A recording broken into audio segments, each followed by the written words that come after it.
بسم اللہ الرحمن الرحیم۔ السلام علیکم اسٹوڈنٹس، امید ہے کہ آپ سب خیریت سے ہوں گے۔ آج ہم لوگ جماعت پری نہم کی مطالعہ پاکستان پڑھیں گے، جس میں ہمارا باب نمبر 1 ہے پاکستان کی نظریاتی اساس۔ اس میں ہمارا سب سے پہلا ٹاپک ہے نظریہ کی تعریف، ماخذ اور اہمیت۔ اس میں سب سے پہلے تو ہم لوگ نظریہ کی تعریف دیکھ لیتے ہیں۔ نظریہ کے حوالے سے دیکھا جائے تو اس کے بارے میں کہا جاتا ہے کہ یہ انسان کے دماغ میں آنے والی ایک سوچ ہے۔ انسان کے ذہن میں جو سوچ، فکر اور نقشہ ابھرتا ہے اور قائم ہوتا ہے وہ نظریہ کہلاتا ہے۔ یعنی کسی بھی چیز کے لیے انسان کے ذہن میں پہلے ایک سوچ پیدا ہوتی ہے، اس کے بعد وہ اس کے لیے جدوجہد کرتا ہے اور اس کے بعد اپنے مقصد کو حاصل کرنے میں کامیاب ہو جاتا ہے۔ اس معاملے میں ایک اور ڈیفینیشن بھی ہے کہ کسی بھی مقصد کے حصول کے لیے بنایا گیا فکری خاکہ جو ہے وہ نظریہ کہلاتا ہے۔ یعنی کسی بھی مقصد کے حصول کے لیے ہم لوگ جو کوششیں کرتے ہیں اور اپنے مائنڈ میں ایک خاکہ سا بنا لیتے ہیں، اس کو ہم لوگ نظریہ بولتے ہیں۔ اس کے بعد ہے نظریہ کے ماخذ۔ نظریہ کے ماخذ میں سب سے پہلا جو پوائنٹ ہے وہ ہے مشترکہ مذہب۔ مشترکہ مذہب کے حوالے سے اگر ہم لوگ دیکھیں تو مذہب جو ہے محض عبادات کا مجموعہ نہیں ہوتا، بلکہ وہ کسی قوم کی پوری معاشرتی زندگی کی عکاسی کرتا ہے۔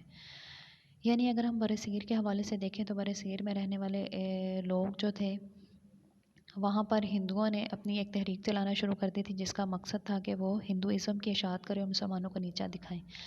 اور ان کا تو ایک ایسا پروگرام بھی شروع ہو گیا تھا جس کا مقصد جو تھا وہ صرف اور صرف غیر ہندوؤں کو زبردستی طور پر ہندو مذہب میں لے کر آنا تھا، جس کی وجہ سے ہمارے رہنماؤں نے اس چیز کو شدت سے محسوس کیا کہ ہم لوگوں کو اپنے لیے ایک الگ ریاست قائم کرنی چاہیے، جس میں ہم لوگ اپنی مرضی سے آزادی کے ساتھ اسلامی تعلیمات کے مطابق اپنی زندگی کو بسر کر سکیں۔ سیکنڈ پوائنٹ ہے اس میں مشترکہ سیاسی مقاصد۔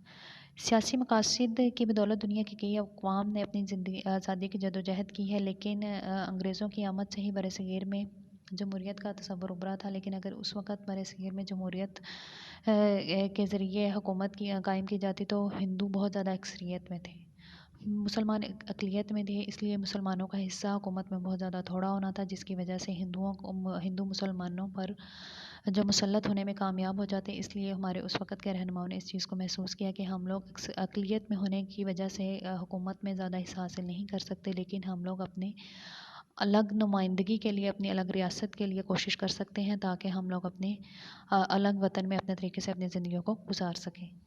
نیکسٹ ہے مشترکہ تعلیمی مقاصد۔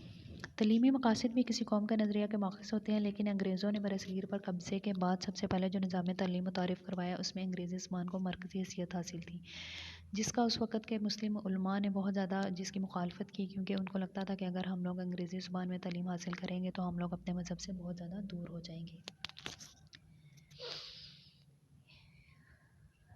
نیکسٹ اس میں ہے مشترکہ معاشی مقاصد۔ مشترکہ معاشی مقاصد بھی کسی قوم کا نظریہ کے ماخذ ہوتے ہیں، لیکن 1857 کی جنگ آزادی کے بعد انگریزوں کی ہمدردی حاصل کرنے میں ہندو کامیاب ہو گئے تھے، اور ہندو انگریزوں کو اس بات کا یقین دلانے میں بھی کامیاب ہو گئے تھے کہ 1857 کی جنگ آزادی میں مسلمانوں کا حصہ زیادہ جبکہ ہندوؤں کا حصہ کم تھا، کیونکہ مسلمان 1000 سال تک برصغیر پر حکومت کر چکے تھے۔ اس لیے انگریزوں کو اس چیز کا خدشہ تھا کہ دوبارہ اس قسم کی کوشش کر سکتے ہیں، اس لیے مسلمانوں کو جو تھا وہ ہر لحاظ سے مسلمانوں پر ظلم و ستم جاری رکھا گیا اور مسلمانوں کو نظر انداز کر دیا گیا۔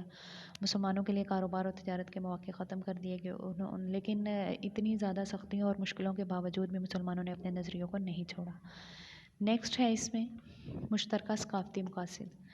ثقافتی مقاصد کے حوالے سے اگر ہم لوگ دیکھیں تو انگریزوں کے ہندوستان پر قبضے کے وقت اردو کو سرکاری زبان حاصل تھی، لیکن برطانوی حکومت میں ہندوؤں کا جو تھا وہ حکومتی سطح پر عمل دخل بہت زیادہ بڑھ چکا تھا، اور انہوں نے اردو کی جگہ پر ہندی کو سرکاری زبان کا درجہ دلانے کے لیے کوششیں شروع کر دی۔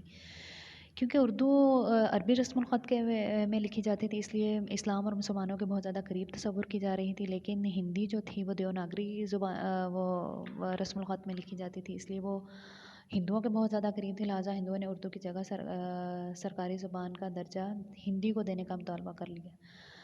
لیکن اس عمل کے بعد مسلمانوں کو یہ سوچنا پڑا کہ وہ متحدہ ہندوستان میں اپنے تشخص کو مزید برقرار نہیں رکھ سکتے، اس لیے ہم لوگوں کو اپنے الگ ملک کے لیے کوشش کرنی چاہیے۔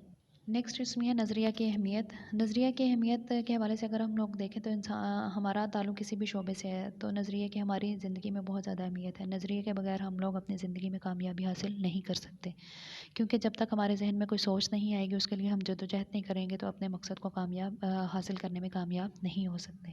تو ہم لوگ زندگی کے کسی بھی شعبے سے تعلق رکھتے ہیں، لیکن ہم لوگوں کی زندگی میں نظریے کی بہت زیادہ اہمیت ہے. جب تک ہم لوگوں کے پاس کوئی نظریہ نہیں ہوگا کسی کام کو کرنے کا، ہم لوگ اس کام کو کرنے میں کبھی بھی کامیاب نہیں ہو سکتے.